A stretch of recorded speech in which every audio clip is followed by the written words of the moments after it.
Hey everybody. Um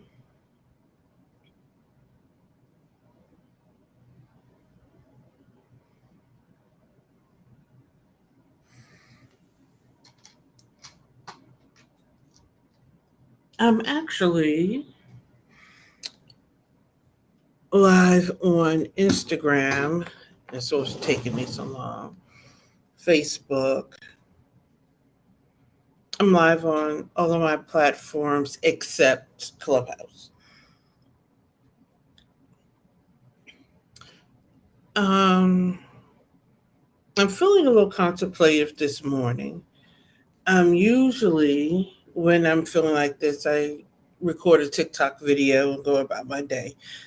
But this morning I wanted to be a little more interactive. Now, I've done a lot of posts on my Facebook, not so much on my Instagram, about being in a hard reset. I've just been revamping my business, revamping my life, to be honest. I've been pivoting, making some drastic changes. However, I don't feel like I've been pivoting hard enough. I don't feel like I've been making the hard changes. And that's what I'm coming here to ask you guys. Now, I service a community who are seeking government contracts. I help them obtain, maintain, and retain. I service them from the perspective of audit and compliance because I've been a compliance specialist within government contracting for years. So I service my community from that perspective. Most of my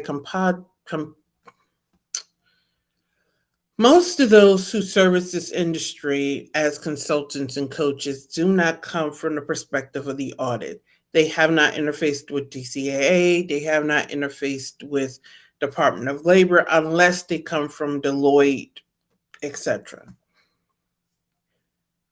Um, but I wanted to ask the question, and if you're catching this live, say hello.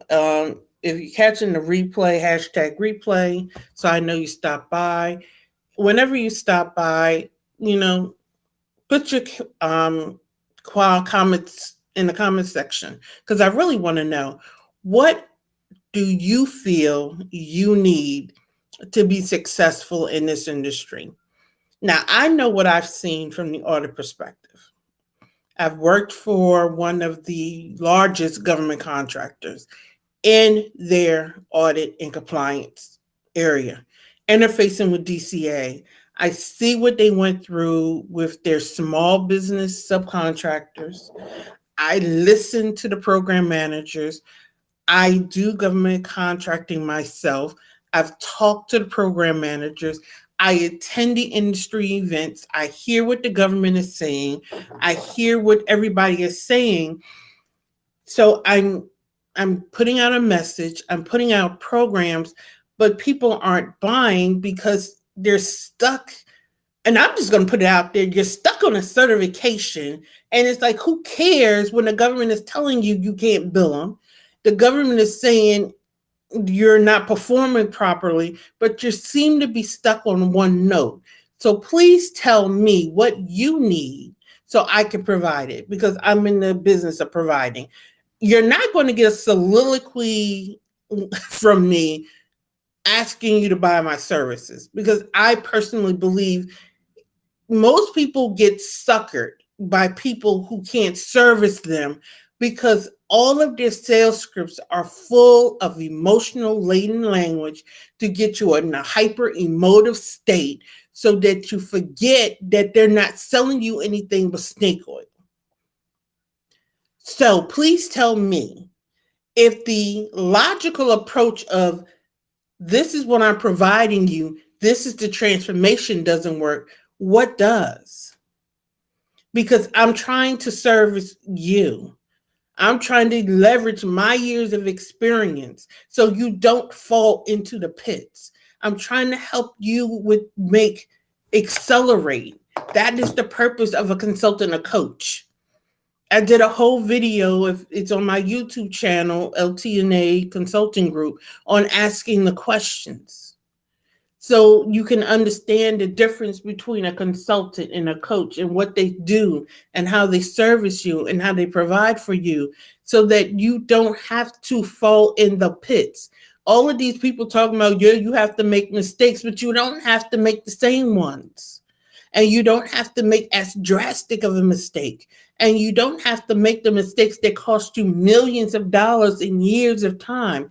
If you can get there faster in 3 years, why take 7? That is why you hire a coach. When you sit in the room and you listen to anybody who have come before you, they all tell you they got where they got because they hired a coach and a consultant. And if I sound like I'm ranting, I am. Because like I said, I woke up and I'm in a contemplative mood. And I just want to know, what is it that you need to hear to take that? And if you don't want to hire me, that's fine. I'm just trying to figure out, what do you want to hear? What is it that you need to hear? What is it that will land with you, that will resonate with you, that you can't do this journey alone? I'm listening. I can't read the comments because I took my glasses off. So let me see if anybody said anything. What is it that you need to hear? Hey, Errol. One of my first podcast episodes is coming out January 13th. We're going to talk about the real story behind being a business owner. I mean, she's on my live right now. And one of the real things is you can't get there alone. The path has been laid. And if the path has been laid and there's somebody already there who have laid the foundation, why are you just trying to relay the foundation when somebody's laid it for you? Build on it. You may need to adjust it a little bit to fit the size of the organization you're building. But that is the purpose of a consultant and a coach, to help you craft the foundation for your organization. It is unnecessary to do this journey alone. I was on a coaching call with, I think she's fabulous. And she made the statement that it's almost as though people don't want the learning and the training. They want to be, they buying lifestyles versus buying transformation. And that struck me to my core, because I think it's sad that people would rather buy a lifestyle than buy something that can transform and accelerate their business. Is that true? I want to hear from you. I want you to sit with this conversation and say, am I buying a lifestyle or do I really want transformation? Am I buying a lifestyle or do I want to engage someone who can help me accelerate? I held a conversation with a man who was willing to take a loss on a government contract because he bid on it and won. But in talking to him, I knew exactly what he did wrong. But he wouldn't engage services from anybody to fix what he did wrong. He would rather just keep stumbling and failing and trying and spending thousands of dollars and damaging his reputation rather than hiring somebody to fix what he did wrong. I don't understand the insanity.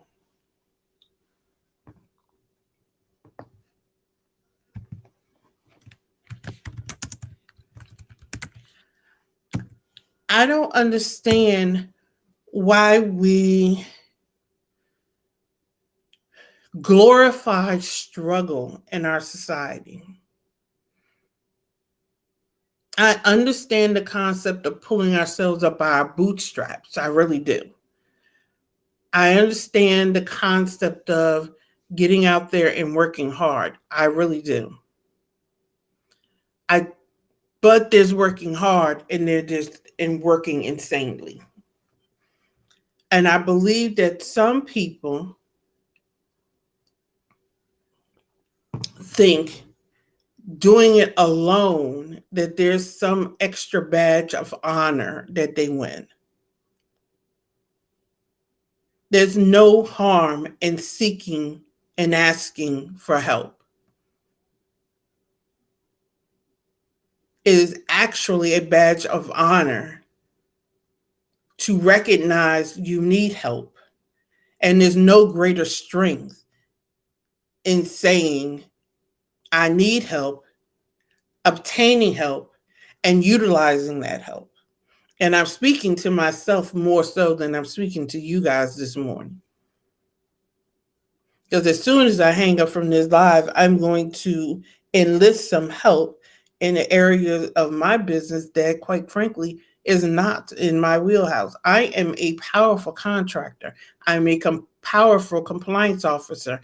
I am a mediocre at best marketing person.